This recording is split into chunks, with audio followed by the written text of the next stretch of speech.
Y hoy en la gran tertulia de la economía, aquí en directo desde el Palacio de la Bolsa de Madrid, nos acompañan Carlos Lavín Subercaso, que es inversor profesional internacional. ¿Cómo estás, Carlos? Buenos días. Muy bien, Luis Vicente. Estabas contento, ¿no? ¿Cómo van los mercados, lo Sí, exuberantes que están? Está todo bien, está todo bien. caminando por ahora. El oro, la bolsa de Tokio, Sí, las pero- europeas, los americanos. La verdad que ha sorprendido. Yo pensé que iba a ser un año más complicado y de a poco la cosa se ha ido funcionando bien. Trump hizo mucho terremoto al principio y las cosas han ido, desde el punto de vista del mercado, al menos, funcionando mejor. Ahora profundizamos en los mercados, que son grandes protagonistas en el comienzo de la semana. Nos acompaña también Fernando Zunzunegui, es abogado y profesor. ¿Qué tal, Fernando? Buenos días. Buenos días, encantado de estar aquí. Adiós, opa, adiós, ya no hablamos de ella, o sí, se sigue hablando en los medios. Se sigue hablando, ahora es el momento de hacer las valoraciones. Sí. Y por qué han ocurrido las cosas. Porque todavía no se sabe muy bien por qué han acabado así, ¿verdad? Hay dudas. No hay dudas, ya sabemos un poquito el resultado. Sabemos que los fondos de inversión, sobre todo los indexados, pues abandonaron la OPA. Sabemos por qué. Esa segunda OPA quitó el precio de referencia de la OPA y se quedó pendiente muchos inversores a una subida. Entonces, ¿por qué voy a vender si me van a dar dentro de unas semanas mayor precio? Y sobre todo, la razón principal por la que no ha salido la OPA es porque ha habido una injerencia política continua. La CNMV no la aprobó cuando debía y dejó que primero se pronunciara la CNMC. La CNMC, de forma injustificada, alargó muchísimo el proceso. Eso también va en contra de la OPA. Y luego se hizo una consulta pública absurda, no transparente, y sobre todo se adoptó una decisión en el Consejo de Ministros de injerencia política que determinaba que no se pudieran hacer las sinergias que se habían calculado y que, por tanto, los números no salieran. En ese momento ya la OPA estaba en vía muerta, dijimos entonces, ya no podía salir adelante. Los fondos no están interesados en esa operación. ¿Y cuál es el resultado? Lo hemos visto en los mercados, cómo está mejor sin la OPA los dos bancos, porque un BBVA sin sinergias, asumiendo el Sabadell, no tenía sentido económico y, por tanto, ahora el mercado está premiando que no haya salido la OPA y está castigando al Sabadell porque tiene un futuro incierto. Bueno, y también hay cosas oscuras que aparecen hoy en los medios de comunicación. Cuenta el Confidencial que la fontanera del PSOE, la mano derecha de Cerdán, ¿se acuerdan de Leire 10? Ofreció al Banco Sabadell 2 veces frenar la OPA con datos sensibles del BBVA. Le pidió 1 millón de euros por el material y lo hizo en los primeros meses de la OPA. Decía que tenía material de BBVA que era capaz de dinamitar la absorción. Ahí tenemos una historia fea también para comenzar la semana. Bueno, nos acompaña, buscando también historias mejores, hoy en la tertulia, la gran tertulia de la economía, Eric Freeman, es CEO y cofundador de Alpha Nemeth Systems. ¿Cómo estás, Eric? Buenos días. Buenos días. Muchísimas gracias de nuevo por la oportunidad de estar aquí con vosotros. Y a ti, cuando escuchas todas estas historias, cuando estás tan centrado en tu mundo de la empresa, la tecnología, los drones y todo esto. Hay cosas que suenan muy lejos. La vida de una pyme tiene mucho que ver con el día a día. Entonces, realmente, si no te despiertas a las 4:30 cada noche pensando en las nóminas de cada mes, no estás ahí presente. Entonces, la política, las cucarachas y demás cosas, la bolsa de Tokio, suena muy interesante, pero está muy alejado de nuestra realidad, que es la lucha diaria para sobrevivir. Las cucarachas. La verdad es que se está poniendo de moda esta palabra desde que Jamie Dimon la pronunciara a principios de la pasada semana, el presidente de JP Morgan, refiriéndose con ello a los bancos regionales americanos que estaban empezando a sufrir de impagos por la quiebra de algunas empresas. Lo comentamos aquí en esta gran tertulia ya la semana pasada, largo y tendido. Pero da la impresión, Carlos, de que las cucarachas son el principal temor en el comienzo de la semana también aquí de resultados en Europa, ¿no? Sí, bueno, siempre, acuérdate tú que el tema de los bancos medianos en Estados Unidos no es nuevo. Esto venía... De la crisis anterior, Sí, ¿no? sí, desde la crisis anterior. Después tuvo como el mar, tuvo una pequeña ola de nuevo que estuvieron un poco de moda por el tema de los impagos, después desapareció. Sí. Y ahora vuelve a salir arriba de la palestra. En este tipo de cosas, tú sabes, en inversiones de repente empiezan a sonar las cosas y a veces el río trae piedra y a veces no. Entonces, vamos viendo. como dice el viejo dicho. Pero tú tienes ahí algún miedo. También hablamos mucho en economía de las profecías que se autocumplen, ¿no? Si empiezas a rebuscar, como cuando vas al médico, busque a ver si tengo algún problema, al final te lo encuentra, ¿no? O cuando llevas el coche al taller, si le buscas algo, al final aparece algo. Sí, lo que pasa es que la valoración de los bancos, a diferencia de las empresas tradicionales, es extremadamente compleja. Entonces es difícil para uno saber a la distancia el nivel de complicación que pueden tener esos bancos en esas carteras. Habría que tener una información bastante al dedo para saber si es que esto efectivamente esconde algo a gran escala o no. Yo que viví la crisis subprime en su minuto en primera línea, la verdad que a todos nos pilló bastante desprevenidos, Sí. salvo Rubín y dos que habían adelantado el tema. La verdad, de los que trabajábamos en el área de inversiones, nadie sospechaba nada. Fíjate. Esa es la firme. Pues esta semana pues empiezan a publicar ya Unicredit, que está, por cierto, en la operación, está también de aumento de control, bueno, de posición de momento en el Alfa Bank de Grecia y frenado completamente en su operación de Alemania. Publica NatWest, publica Barclays, publica Lloyds, que ha tenido un problema también con sus prácticas, buenas prácticas entre comillas, no tan buenas, en la venta de créditos para la compra de automóviles en el Reino Unido. Eso va a tener impacto en sus cuentas. Sí, Fernando. 2.000 y pico millones. 2.000 millones. No es muy relevante más allá del tema reputacional. Vamos a ver, estas palabras de Diamond son irresponsables. ¿Sí? Sí, totalmente. Personas que tienen una posición en los mercados. Recordemos que una frase de unas pocas palabras en un preinforme llevó a Bankia a las pocas semanas a ser intervenida ya toda su crisis y a precipitarla. Decir que hay otras cucarachas debería llevar a inmediata explicación. El mercado bancario funciona por la confianza. Esa valoración de balance se traduce en que si necesita la liquidez tiene que vender activos de forma precipitada, los activos caen y entonces se produce un problema de solvencia. Es decir, que la liquidez y la solvencia de los bancos son vasos comunicantes. El decir que hay otras cucarachas escondidas por esa persona tan importante y relevante y que tiene tantísima información, está mandando una desconfianza al mercado y puede crear el problema. Luego, si dice que hay otras cucarachas, debe identificarlas con claridad para aislar el problema. En relación con los bancos europeos, que ya se contagió en la crisis de los bancos, Sí. del Silicon Valley, de los bancos regionales, ya se contagió Europa y llevó a Credit Suisse por encima. Se llevó a Credit Suisse, que precipitó la crisis Es verdad. de Credit Suisse. Es verdad. Fijamos cómo la banca se basa en la confianza, empieza con unos bancos regionales, Silicon Valley, se extiende a Europa y se lleva a Credit Suisse y crea un enorme Es decir, problema. puede ser el sector más contagioso, ¿no?, de todos. Es la pura confianza. La banca, pese a lo que se dice, es el que tiene mayor riesgo de insolvencia. Tú puedes decir, los bancos son solventes, se dice, pero viven de la confianza del público Sí. y de que no haya retiradas masivas de fondos. Son las empresas con más riesgo de insolvencia. Hay que tener mucho cuidado. Diamond no debería expresarse si no es identificando las otras cucarachas que él, con su posición informativa, conoce y no nos lo dice. Eric, ¿qué opinas? Creo que la banca tendría que tener mayor autocrítica y realmente mirar lo suyo con más detalle y más atención. Es dejarlo en manos de otros, protestar siempre por la hiperregulación. Creo que les deja en un puesto muy vulnerables. Tendrían que ser un poco más cautelosos y críticos consigo mismo y realmente intentar ser ejemplo. Cambiemos de tema, porque esta noche ha habido un cambio político muy importante en Bolivia, como país, y quizás no es muy influyente en el mundo, pero es importante verlo, porque han pasado 20 años de gobiernos de izquierda en Bolivia, 20 años de socialismo, en los que empezó una política de redistribución de riqueza que sí logró reducir la pobreza de un 38% de la población a un 15%.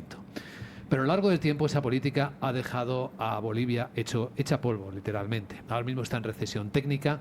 El país, sus ciudadanos, la gente que vive en Bolivia, está en corralito bancario, en colas en las gasolineras para obtener combustible. Tiene una inflación de alimentos del 38%, de higiene del 41%. La recesión técnica pues afecta claramente a sus expectativas de aumento de la pobreza en estas circunstancias. Un país que es rico en hidrocarburos. De hecho, la mayor parte del trabajo que se hizo en los últimos años vino precisamente del dinero que obtenía de la venta de gas, sobre todo, también de petróleo de Bolivia. Pero ¿qué ocurrió? Que ese sistema socialista, entre comillas, aplicado en Bolivia, agotó la inversión privada interna. entonces el sistema ya ha colapsado, ya no da más la vaca y se ha quedado el país completamente empobrecido. De ahí que los bolivianos hayan dicho, esto nos ha llevado a un punto del que hay que volver. No sé si conoces por cercanía, Carlos, algo de la realidad boliviana económica. Mira, tal como te explicaba en off, nosotros somos muy cercanos a Bolivia geográficamente, pero... Porque Carlos es chileno, explico Sí, para sí, quien claro, no lo claro, conozca. claro. Pero no, digamos, y obviamente que hay relaciones entre los países y todo, pero en general hay bastante incultura en mi país de Bolivia, de tal manera que yo te puedo hablar más desde un ángulo latinoamericano. Y esto viene a confirmar lo que siempre pasa, ¿no? O sea, hay una famosa frase de Margaret Thatcher que decía, el socialismo funciona hasta que se le acaba el dinero del otro.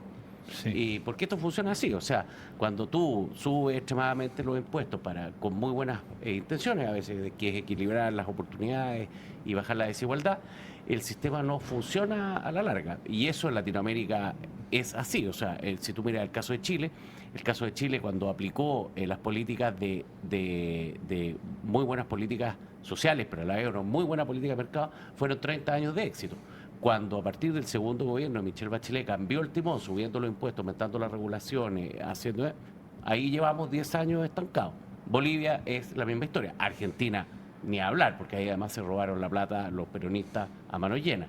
Entonces, es de manual esto. Y al final del día, tal como discutía yo la otra vez en un foro, que unas personas decían, no, el capitalismo poco menos que explota, qué sé yo, le decía, si tú miras las cifras del capitalismo, con Estados Unidos como líder, que por antonomasia ha sido, digamos, el líder de esto, el crecimiento mundial se dobló, la expectativa de vida también se dobló, o sea, entonces me decían, es que tú hablas solo de cifras, es que las cifras representan, al final del día, lo que está sucediendo con la gente en su día a día, de una u otra manera. Claro. Entonces, en mi opinión, lo que ha sucedido en Bolivia es que hubo una, digamos, tal como tú dices, una redistribución, por así decirlo, extrema, una falta de iniciativa privada extrema y termina con los países empobrecidos.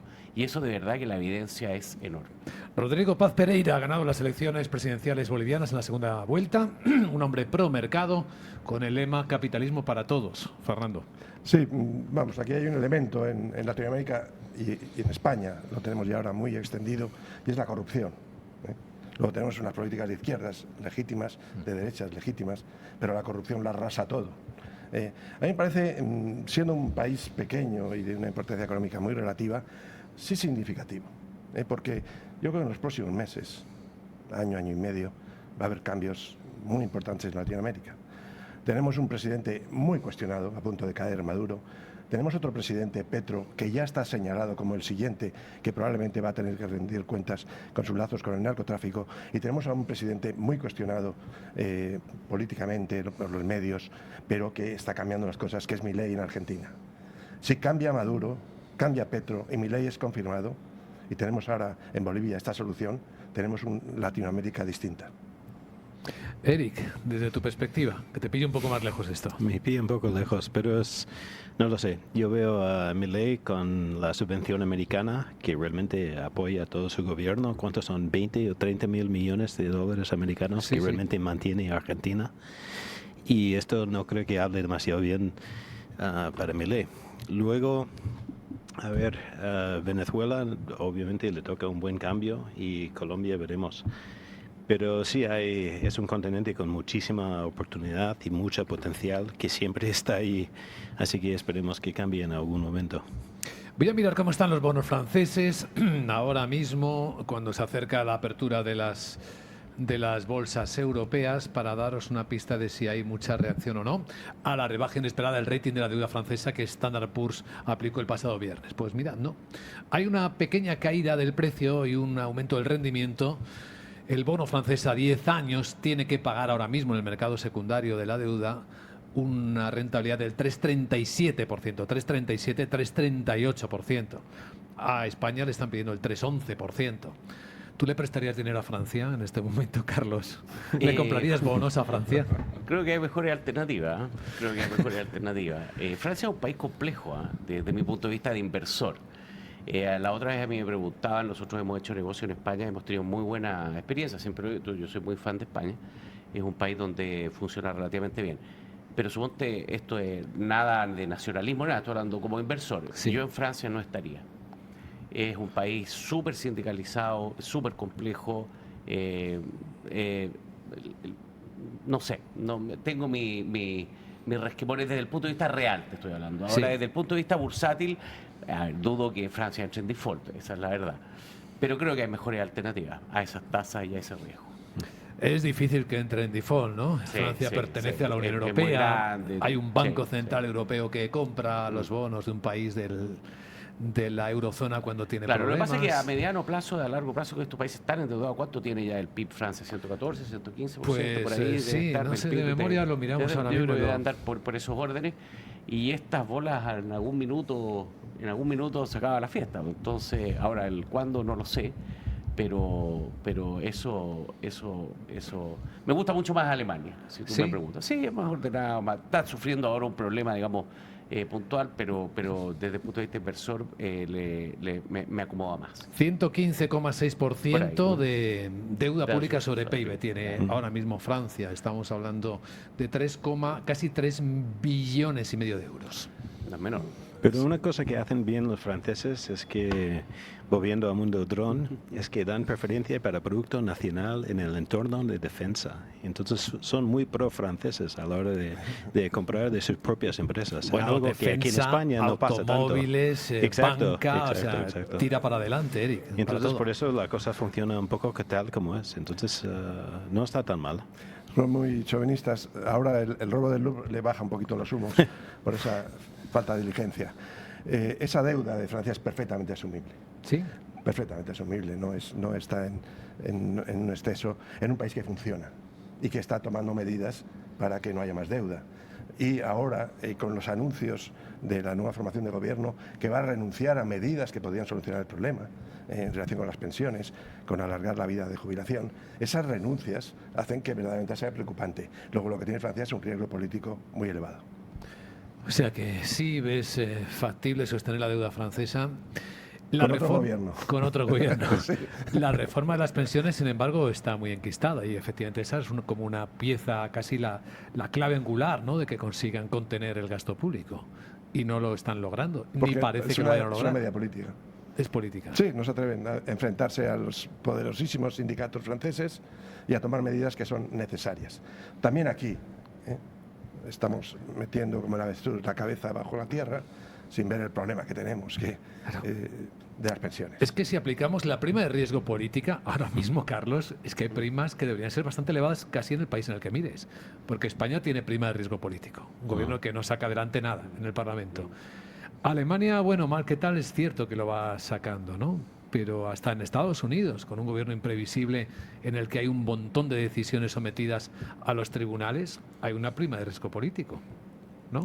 Sin duda, bueno, yo creo que vivimos unos tiempos en el cual la clase política está compleja a nivel mundial, porque en países muy grandes hay líderes, digamos, curiosos, por decirlo menos. Entonces, Flojos, quieres decir. Claro, claro.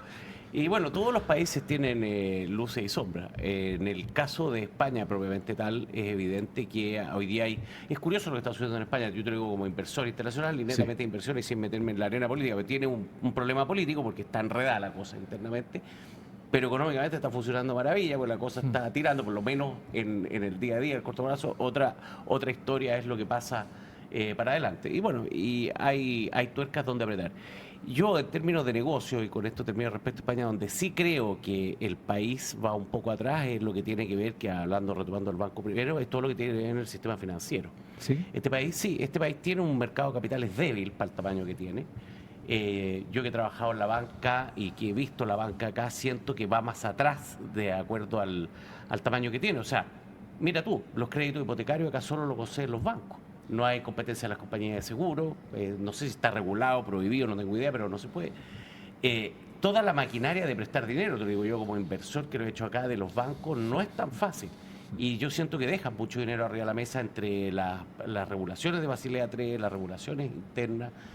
Hay una máquina ahí trancada. De hecho, yo hablaba con un inversor nacional de mi país que vio esa oportunidad y está creando junto a unos entes españoles otra manera de prestarle a las empresas dinero que no sean los bancos. Una financiación no bancaria. Claro. Que venga a España, por favor. ¿Ah? Que venga a España, Está sería acá. estupendo. No, mi amigo está acá, de verdad. Ya está, mira tú. Mi amigo está acá, tiene una compañía que se llama Meris, tiene nombre y apellido en Chile y está acá. ¿Y le dejan hacerlo? ¿No tiene algún problema? Está trabajando con AEX, con una empresa, digamos, de acá de España. Están viendo cómo lo hacen, cómo lo estructuran, digamos. Y claro, me decía, aquí hay una gran oportunidad, me decía, porque si tú logras, de acuerdo a la regulación, financiar a las empresas más ágilmente, más rápidamente y con puertas más amplias, se puede hacer. Yo te pongo un ejemplo, para que tú veas un ejemplo, muestra tamaño 1, aquí no me gusta la muestra tamaño 1 porque no es estadísticamente representativo, pero es lo que me pasó a mí. Cuando nosotros hicimos el hotel de al lado del aeropuerto y llegamos a este país, teníamos el 60% del capital necesario en caja en un banco español. Yo visité 10 bancos españoles con espaldas financieras. 7 me dijeron que no, pero que no ni siquiera venga a sentarse a la mesa. Finalmente, de los otros 3 que me dijeron que sí, uno me dijo, mire, garantía 1 a 1. Le dije, señor, bueno, para eso no tiene ningún sentido. Y 2 sí terminaron, abrieron la puerta, que fueron más flexibles y finalmente terminamos con nuestros amigos de Cajamar, que hemos tenido muy buena experiencia con ellos. Pero eso te da una orden de magnitud de que yo me di cuenta y dije, pero es increíble lo cerrado que es aquí el tema bancario para cosas de este tipo. Un amigo mío, y con esto termino, que es chileno, pero él tiene muy buena situación, tiene muy buen patrimonio, es cliente de un banco grande acá. ¿Ah? Y el señor lleva viniendo al país como 9 años, invierte, bueno, y me decía, tú me vas a creer que el banco me da 1.000 euros de cupo de tarjeta de crédito. Le dije, No, pero qué a bien. ti, le dije. Entonces, sí, porque lo que pasa es que la señorita del banco, el señor del banco me dice que mientras yo no tenga nómina, no hay manera. Ay, por Dios. Entonces, mi amigo lo me del banco y dijo, bueno, y si llega el sultán de Brunei y es su cliente y no tiene nómina, también, Igual, le das 1.000 euros de tarjeta Entonces, de crédito. ese tipo de cosas, yo creo que en eso España, para el tamaño de economía que tiene, es un país muy grande, relevante, tiene un sistema financiero que de verdad, te digo, en muchas cosas creo que necesita apretar tuercas. No es una cuestión de tamaño. Tenemos grandes bancos globales. Santander, Entonces, ¿de BBVA, qué? ¿De cultura, de práctica? y no es un problema de tamaño, de es un lobby. problema No, yo te digo para el de tamaño del país. de facilidad de crédito, Sí, de facilidad de de crédito. financiación de pymes, Sí. de poder negociar distintas alternativas. No Sí. hay alternativas. Es curioso, porque esto se produce tras la guerra civil con Franco, que decide que la banca sea española. Y luego empieza a haber los 7 grandes bancos que se reunían periódicamente a comer con el Banco de España y decidían los tipos de interés y los precios en el mercado. Y hay una relación está capturado el Banco de España. Voy a poner un ejemplo. Y es el sector más rentable que hay en banca son los servicios de pago. Y se está abriendo porque hay open banking y se puede abrir, cualquiera puede crear una empresa de servicios de pago. Sin embargo, no existen prácticamente, salvo grandes empresas con mucha potencia como Revolut. Pero las demás, las pymes que quieren crear servicios de pago, no pueden. ¿Y por qué no pueden? Porque el Banco de España, en contra de lo que exige la regulación europea, exige una cuenta de respaldo. Y dice, ¿por qué no se fía de los nuevos entrantes? Y dice, usted tiene que presentar una cuenta de respaldo. ¿De quién? De un banco. Y entonces tiene que dar la llave, un banco español, al competidor que le va a quitar la parte más sustancial de sus negocios. Y entonces no encuentras cuentas de respaldo y por tanto el Banco de España no cumple usted los requisitos, no puede abrir una entidad de pagos porque no tiene cuenta de respaldo en un banco español. Complicado. Nosotros, como pyme aquí en Madrid, encontramos que la banca realmente no nos respalda tanto como nos gustaría. Y eso seguramente lo dirían todos, pero lo que necesitamos en este mundo, defensa, empresa innovadora, tecnología nueva, son pólizas de crédito que nos permitirían crecer la capacidad de producción. Y eso es lo que se ve en Ucrania, en otros sitios. Es que hay muchas pequeñas empresas que tienen tecnología puntera, pero no tienen esa capacidad de realmente crecer su plantilla, crecer su capacidad de su fábrica y hacer más. Se hablan de 10.000 drones por semana en algunos países y España está lejísimo de esa capacidad porque simplemente los bancos no dan ayuda a las empresas. Qué buen punto este que hemos tocado hoy, además con personas que lo conocen de primera mano en la gran tertulia de la economía. Hoy con Eric Freeman, con Fernando Zunzunegui y con Carlos Lavín Subercaso. Muchas gracias, amigos. Gracias. Muchas Buena semana. gracias. Y ahora los mercados con Laura Blanco y Sandra.